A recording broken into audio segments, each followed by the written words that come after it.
हाथ में फूल अक्षत ले लीजिए। एक समय प्राणियों के हित चाहने वाले समस्त मुनियों ने परम रमणीक नैमिषारण्य क्षेत्र में मन को प्रसन्न करने वाली सभा की।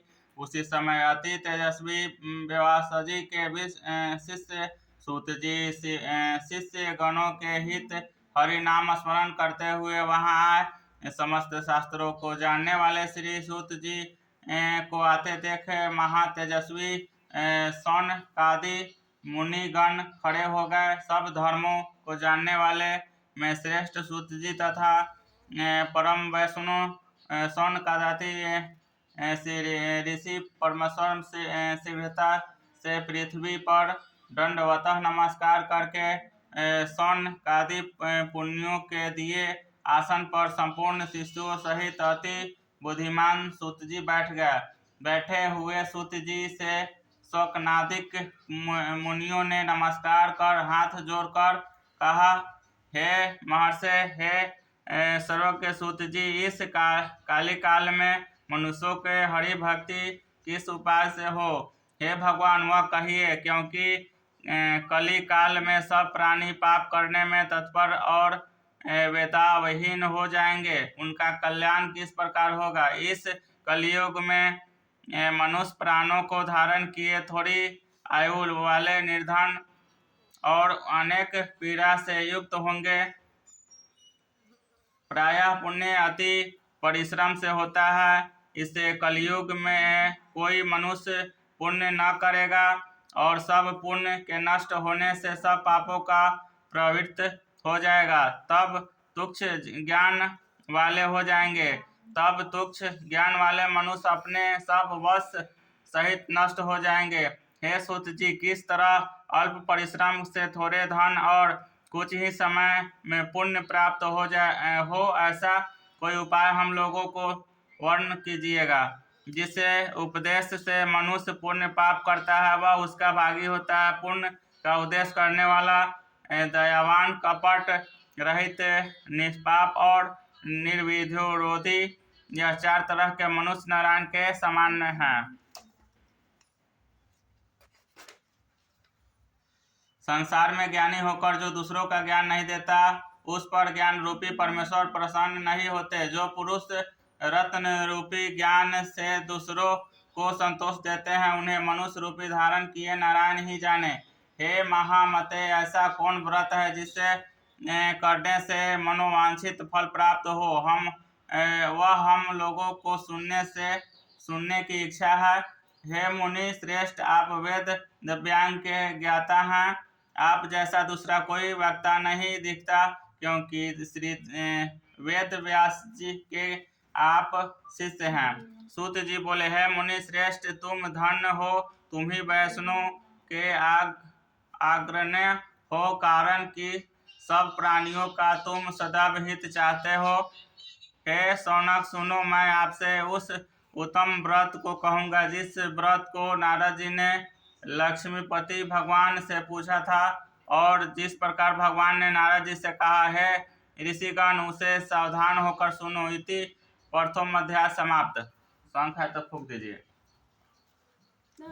एक समय नारद जी समस्त प्राणियों के हित की इच्छा से अनेक लोकों में घूमते हुए मृत्युलोक में आए। यहाँ उन्होंने देखा कि सब प्राणी उनके पीड़ाओं तो अपन ध्यान करा पीड़ाओं से युक्त और अनेक योनियों से उत्पन्न होकर पाप कर्म से दुख पा रहे हैं। यह देखकर विचार किया कि इन लोगों का दुख किस प्रकार दूर हो। ऐसा मन में विचार कर विष्णु लोक में चले गए। यहाँ उनके शुक्ल वर्ण चार भुजाएं हैं, जिन्होंने शंख चक्र और धारण किया और वर्णमाला से सुशोभित देवेश नारायण हैं। उनको देखकर स्तुति करने लगे। नारद जी बोले, हे महाराज, आप वचन और मन से न कहने न धारण करने के योग अनंत शक्तियुक्त और निर्गुण है। हे महाराज, आप सब प्राणियों के उत्पन्नकर्ता और भक्तों के दुख के नाशक है। यह स्तुति सुनकर विष्णु भगवान बोले, हे नारद, तुम किस काम से आए हो? तुम्हारे मन में क्या है सबसे हमसे जो पूछेंगे वह हम कहेंगे। नारद जी बोले, हे नाथ, मृत्यु लोक के सब प्राणी अनेकों योनियों में उत्पन्न होकर निज पाप कर्म से कलेशित हो रहे हैं। हे महाराज, जिस छोटे उपाय से उनका कलेश दूर हो वह उपाय मैं सुनाता हूँ।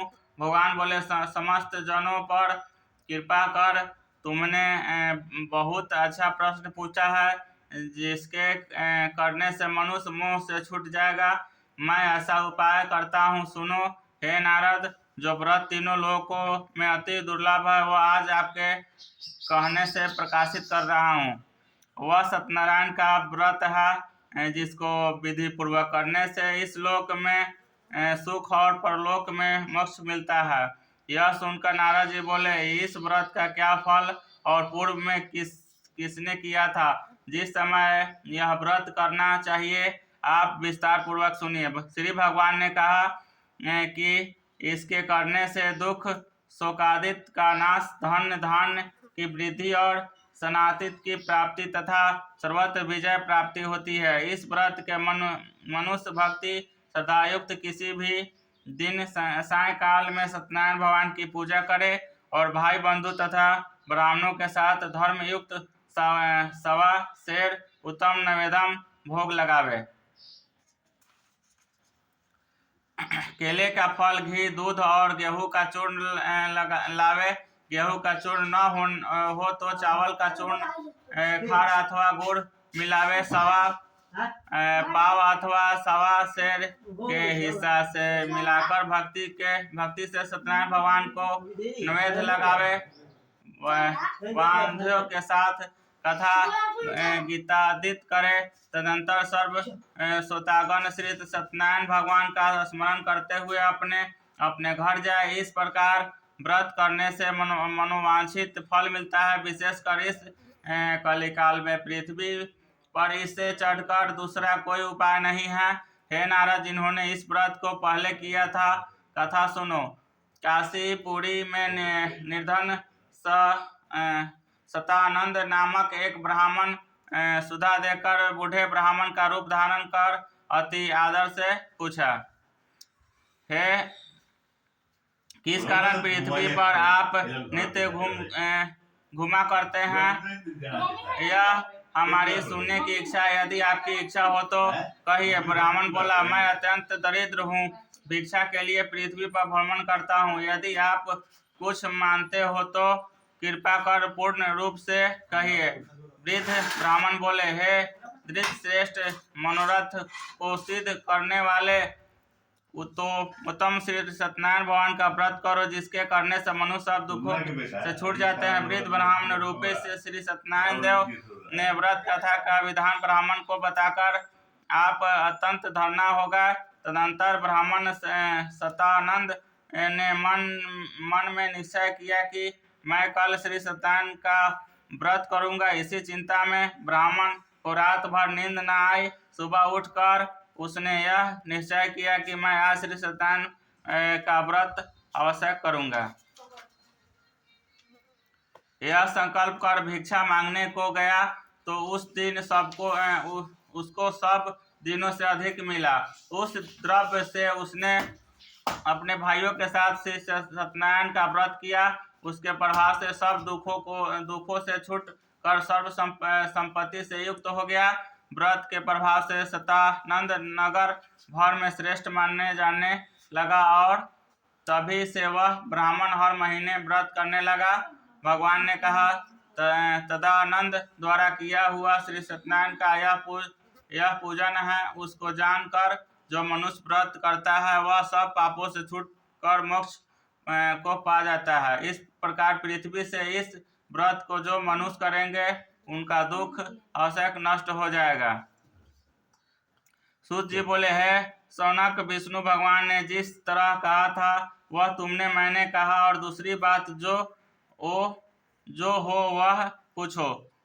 सौनकजी बोले, हे सूत जी, उस ब्राह्मण के बाद इस व्रत को किसने किया वह सुनने की इच्छा है। सूत जी बोले, हे मुनियों, जिस व्रत को किया वह सुनिए। एक समय वह द्विज निज धर्मानुसार निज बांधों के साथ व्रत करने को उद्यत हुआ। उसी समय एक लकहारा वहां आया।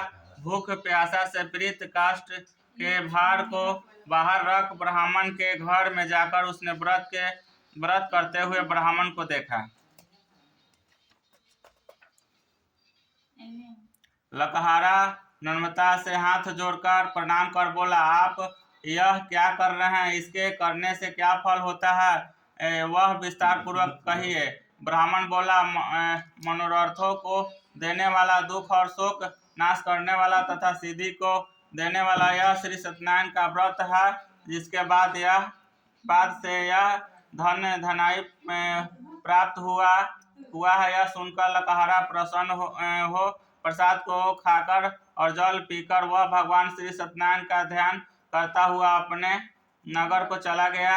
आज लकड़ी बेचने से जो द्रव्य प्राप्त होगा उसी से मैं सत्यदेव के उत्तम व्रत को अवश्य करूंगा। ऐसा मन में विचार कर उसने लकड़ी को सिर पर रखा।